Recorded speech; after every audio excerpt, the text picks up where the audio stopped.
The Mckenzie Estate, is it just you or do you have staff? It's an agency, so we hire it as by case as we need people. Okay. Right now, yeah, we do have a staff. It's Brandon Batt, he's in San Diego. Okay. My man Cassell, he's one of our videographers. Okay. The company is owned by myself and Michael K. Williams. He's an actor. He plays on HBO, Boardwalk Empire,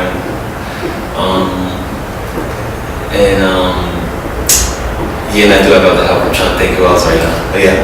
It's okay. We understand you have a staff. It's not just Scott Mckenzie. No, definitely. But the whole entire project by yourself, like Superman. So we understand you have a team working with you. Hell yeah. That's great. I want to touch upon the grilled cheese parties again briefly. Yeah, no problem. You're going on tour. Where are you going next? I want to know. We're taking the grilled cheese party to Philadelphia, Arizona. What's guaranteed right now? Okay. LA, Miami, Atlanta, and DC, and Cleveland. Okay. That's so good.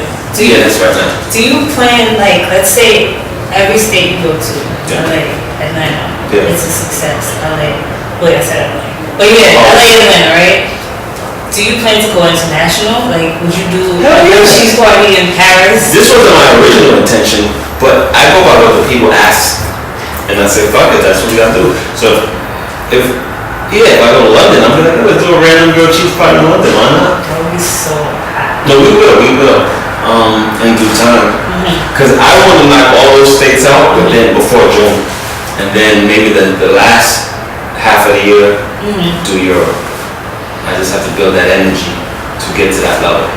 You see, this is why I had to interview you. Because, like, no, I don't know anyone personally that's thinking like this right now, and I think this is, like, so amazing. Oh, God. One more event I want to touch on. Dinner for Winners. Last night, how was that? Dinner for Winners, we did a Dinner for Winners thing last night, and it was good. It was better than I expected. A lot of people I invited didn't come, but then a lot of people did come. And I'm glad they didn't come because we were over. The owner of the restaurant said, I'll let anybody in for free, drink for free, but 30 people the most. We wound up having like 55 people come. And he's a cool guy because he let everybody eat. He didn't have to do that. Okay. And I owe him. I told him, I'll figure out how I'm going to pay him because that made me look great. And everybody I'm working with look great. So, it's like a networking thing. I want to bring bosses together, future bosses. That first one, I had to, because a lot of people asked me why they wasn't invited, because something that costs money to do. It does. And it ain't came out of my pocket, came out of the owner's pocket. So I have to do a return on investment for him. So I have to invite celebrities that I know will bring an audience that will help bring the money back. And then I could do bigger and better things. So like the first grilled cheese party, I did out of my own pocket. And some execs for Reebok, they did it too. Not really with the company's permission, we did our own pocket. So then the next one, they were like, okay, we'll put a little bit down. And they pay for more food and the DJ, and they pay for parking and little stuff like that. So I understand that sometimes you gotta plant these seeds to get what you want in the end. And I still gotta plant more seeds, so. But I'm always about show and proof. Okay, you're right. At the end of the day, that's all it is about. Where was the Dinner for Winners held? At the Pink Teacup on 14th and 6th Avenue. The Pink Teacup. It's a chicken and waffle, soul food, mac and cheese, candy yams, collard greens spot, and I love it. It's been around since 1954, which I didn't even know.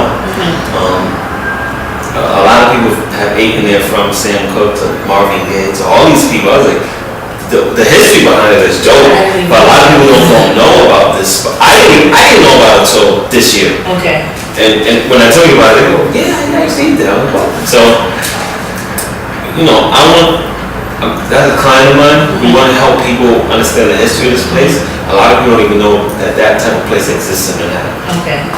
So we wanna show people that this is a dope spot, and has a lot of history behind it. And I like it. That's why I want to help out with it, because it's not known. It has a dope story behind it. Okay. Just gotta figure out how we want to articulate it to the people. Okay.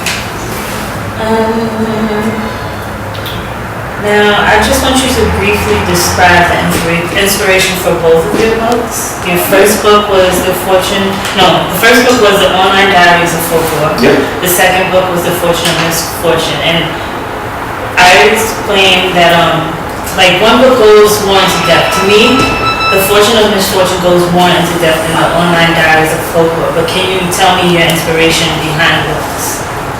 Yeah. Okay, the first one, I used to say some crazy shit on Twitter before. I copy and paste a lot of tweets now, but in the beginning, for like a strong year or two, I used to go hard body with my own thoughts, and then a lot of people take stuff personal. I don't like it though. They thought I had good wisdom, and then I came back. He was like, "You should write a book." I kind of handled a lot, so I did it out of fun. I didn't think it would do anything. It was very rushed. We did this book in like 2 months. Like the writing was like, I took a week to write, whatever. And then the learning how to do the format, the copyright, all that stuff. I learned in like 2-3 months everything. So that book is just very rushed. I know it's not perfect. It's got misspellings in there, all that stuff. So that's what I need to do another book. I need to do it right. I need to do it cleaner. I need to take my time, even though I didn't.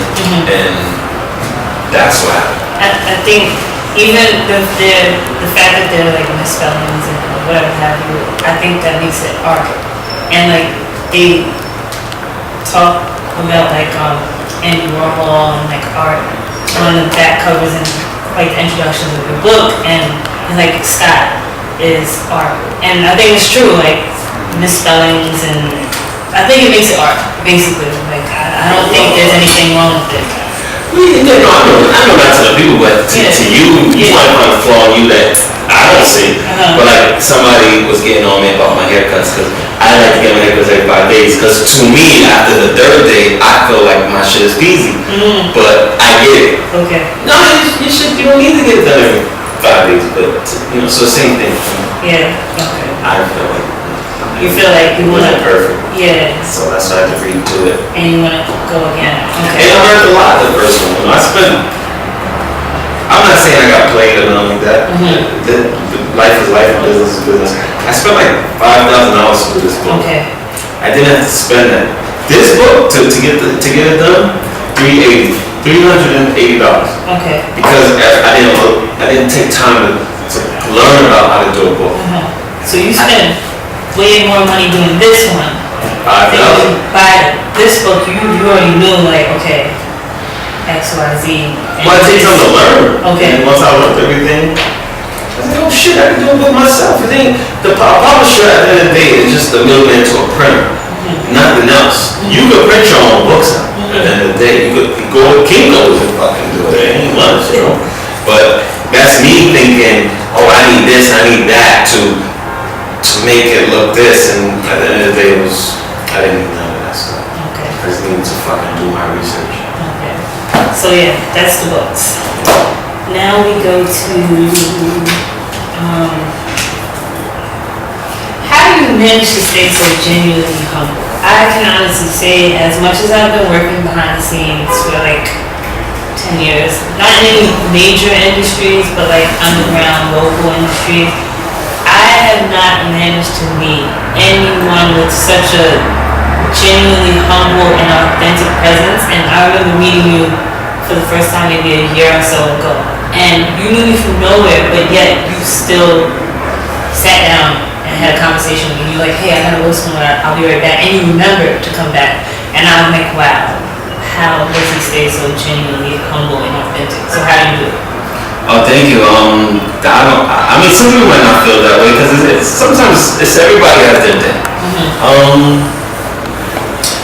I tell people I don't like to think about accomplishments and stuff I do.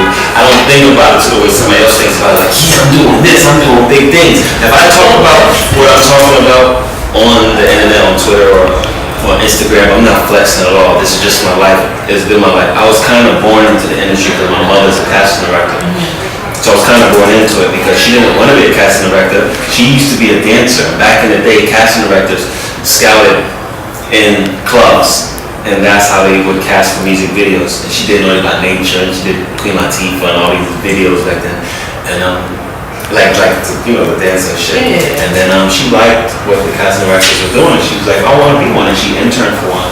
And it organically happened. And even with her, she's worked on the Dave Chappelle show. She's worked on, one of her movies had an Oscar. She used to know Biggie. Okay. My mom fucking hangs out with Angelina Talley. So, to me, she's humble, because she'll be, actually sometimes she is Hollywood, but for the most part, she's a humble person. So, but this is our life. Okay. So I don't have to flex or nothing like that. This is not staged. This is not trying to create an image. I'm not trying to be the man. That's what like when I get dressed, people say, oh, you get fly and all that. I'm grateful people say that, but I'm literally not getting dressed to be that fucking fly. I got dressed, this is what I like. This is what I organically like. Like this is real gold, but this ain't. I'm being honest. But my homegirl makes these, and I like them. Okay. And it only costs $10. So I was like, fuck it, I'm a support. I don't give a fuck. Ain't like I can afford real gold. This is what I honestly like. Yeah.